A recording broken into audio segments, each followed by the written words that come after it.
발렌타인 스트라서는 라이베리아의 군사정부의 지도자로 잘 알려져 있습니다. 그는 1991년 26세의 나이로 라이베리아의 군사, 쿠데타로 권력을 잡으면서 아프리카에서 가장 젊은 국가 원수가 되었습니다. 스트라서는 1990년대 초반 라이베리아의 내전 중 권력을 잡았으며 그의 통치하에 국가의 정치적 불안정성이 이어졌습니다. 발렌타인 스트라서는 1964년 4월 26일 라이베리아에서 태어났습니다. 그는 군사 쿠데타를 통해 권력을 잡은 후 1991년부터 1994년까지 라이베리아의 국가원수로 재직했습니다. 그는 당시 26세였으며 아프리카에서 가장 젊은 국가원수로 기록되었습니다. 그의 군사 정권은 국가의 내전 상황 속에서 권력을 유지하려고 했으나 내전의 종식과 함께 그의 통치도 불안정해졌습니다. 1994년 스트라서는 군사 쿠데타에 의해 축출되었고 그 후 라이베리아의 정치적 상황은 계속해서 불안정했습니다. 스트라서는 권력에서 물러난 이후 정치적, 군사적 활동에서 물러났으며 현재는 일반인으로서 삶을 살고 있습니다. 군 경력 스트라서는 라이베리아 군대에서 소위로 복무하던 중 군사 쿠데타를 일으켰습니다. 1990년 찰스 테일러와의 경쟁 속에서 군사 정권을 수립하며 권력을 잡았습니다. 정부 형성 권력을 잡은 후 스트라서는 민족구원 정부를 수립했습니다. 그의 통치 하에서 정부는 국가의 재건과 평화를 목표로 했지만 내전의 격렬한 상황 속에서 실질적인 발전은 어려웠습니다. 정치적 및 사회적 갈등, 그의 정부는 내부에서 많은 비판과 갈등에 직면했습니다. 특히 부패와 인권 침해 문제가 심각하게 제기되었습니다. 내전의 복잡한 이해관계와 관련된 다양한 무장 세력과의 관계도 그의 통치의 주요 문제 중 하나였습니다. 축출과 이후 생활 1994년 그의 군사 정권은 다른 군사 세력에 의해 무너졌습니다. 스트라서는 축출된 후 정치적 활동에서 물러나게 되었고 이후 라이베리아를 떠나 해외에서 생활하게 되었습니다. 그는 가끔 언론에 등장하기도 했지만 정치적 영향력은 거의 사라졌습니다.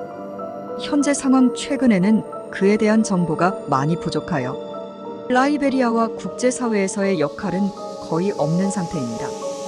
그의 통치 기간 동안의 역사는 라이베리아의 현대사에서 중요한 부분으로 남아 있습니다. 초기 생애와 군 경력. 교육. 스트라서는 라이베리아의 비공식 학교에서 교육을 받았고 나중에 라이베리아 군사 아카데미에서 군사 훈련을 받았습니다. 군 복무 군사 아카데미 졸업 후 그는 라이베리아 군대에 입대하여 다양한 군사 직책을 맡았습니다.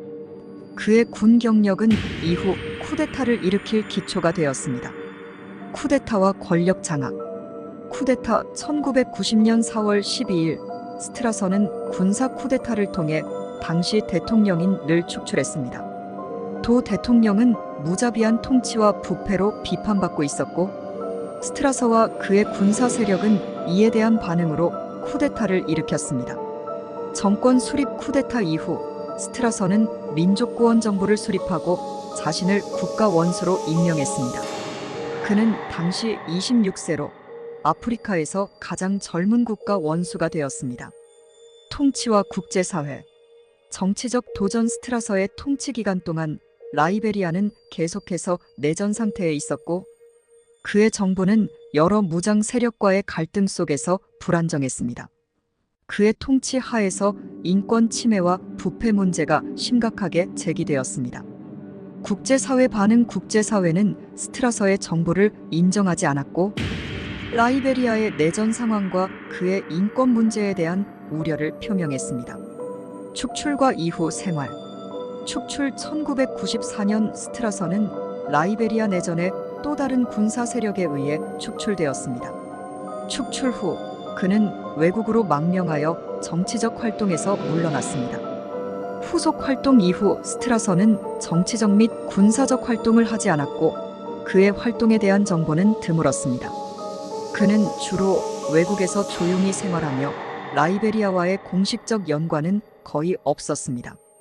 현재 상황. 현재 상태. 최근에는 스트라서에 대한 공식적인 정보가 거의 없으며 라이베리아 내에서도 그의 활동이나 영향력은 사라진 상태입니다. 그에 대한 세부적인 정보는 제한적이며 그의 통치와 관련된 역사적 평가가 주로 남아 있습니다. 군사 쿠데타 배경. 발렌타인 스트라서가 권력을 잡기 전 라이베리아는 사무엘도 대통령의 독재 체제 하에서 심각한 경제난과 내전의 혼란을 겪고 있었습니다. 1989년 찰스 테일러가 이끄는 반군 세력이 정부에 대항해 내전을 일으켰고 이는 라이베리아 전역을 휩쓴 끔찍한 분쟁으로 이어졌습니다. 1992년 4월 29일 스트라서와 그의 동료 군인들이 사무엘도에 부패하고 폭력적인 정권에 반발해 쿠데타를 일으켰습니다. 이 쿠데타는 민중의 지지를 받은 측면도 있었지만 실질적으로는 군부가 국가 운영을 장악하면서 독재 체제로 이어졌습니다. 통치 시기의 도전. 발렌타인 스트라서의 통치는 짧았지만 매우 혼란스러웠습니다. 그가 쿠데타로 권력을 잡았을 때 라이베리아는 여전히 내전 중이었고 국가 경제는 거의 붕괴 직전이었습니다. 경제적 어려움. 라이베리아는 다이아몬드, 목재 등 천연자원 수출로 수익을 얻었지만 내전으로 인해 그 수익이 크게 감소하고 경제는 악화되었습니다. 부패와 비효율적인 행정으로 인해 스트라서의 정권도 경제적 어려움을 해결하지 못했습니다. 국내 반군과의 갈등. 스트라서의 정권은 여러 반군 세력들과 대립했으며 그중 가장 강력한 반군 지도자 중 한 명이 찰스 테일러였습니다. 스트라서의 정부는 반군을 진압하지 못했고 테일러는 점차 힘을 키우며 결국 스트라서를 위협하게 됩니다. 인권 침해. 스트라서 정부는 반군뿐만 아니라 일반 시민들에 대한 억압적인 통치를 시행했습니다. 그에 대한 국제사회의 비판은 컸고 특히 언론의 자유를 제한하고 반대 세력에 대해 잔혹한 처벌을 가한 것으로 알려졌습니다. 축출. 1996년 스트라서는 그 자신이 쿠데타로 축출되면서 정권을 잃게 됩니다. 그의 정부 내부에서도 부패와 분열이 발생했고 결국 그의 부하였던 줄리어스 마하다 비오에 의해 쫓겨났습니다. 비오는 스트라서를 축출한 후 라이베리아 내에서 정치적 개혁을 시도했으나 큰 성과를 거두지 못했습니다. 망명 생활과 은퇴.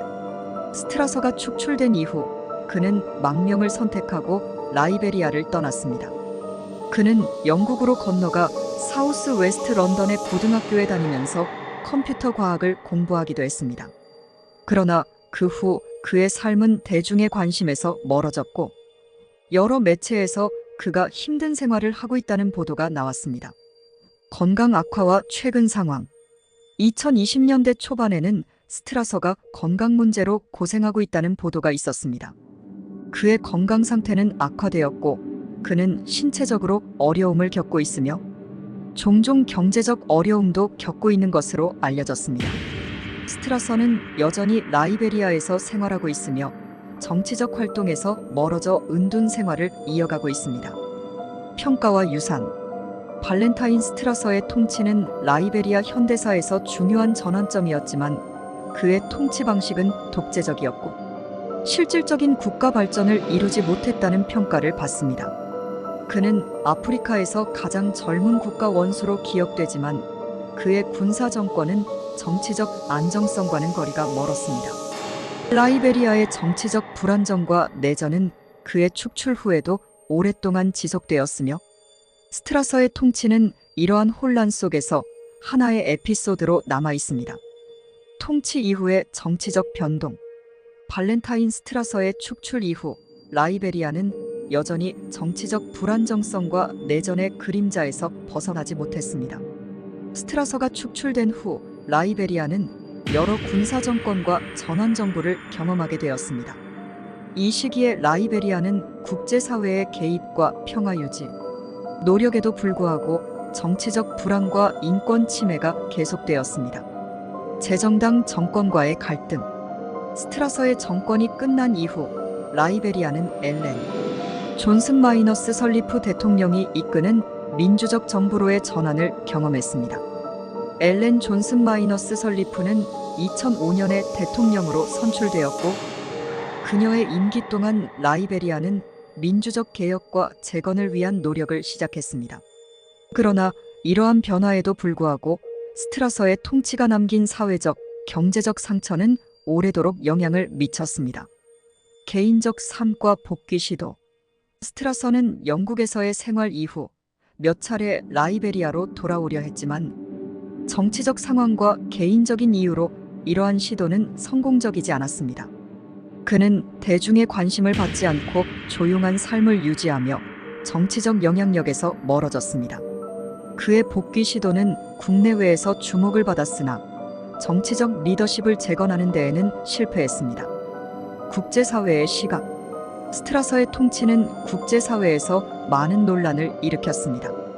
국제사회는 그의 인권 침해와 부패 문제에 대해 비판적이었으며, 그의 정권은 비판적 시각에서 연구되고 평가되었습니다.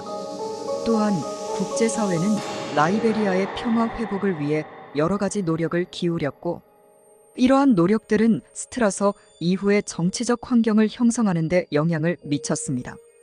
건강과 최근 뉴스.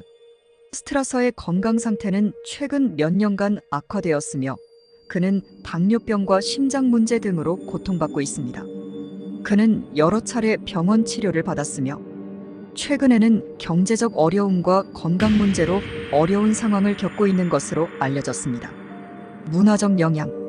발렌타인 스트라서는 아프리카 역사와 정치에서 중요한 인물로 기억되지만, 그의 통치는 대체로 부정적인 평가를 받고 있습니다. 그의 통치 기간 동안의 사건들은 라이베리아의 정치적, 사회적 맥락에서 중요한 교훈을 제공하며 아프리카의 군사 정권과 민주적 전환의 복잡성을 이해하는 데 중요한 사례로 남아 있습니다. 현재의 활동.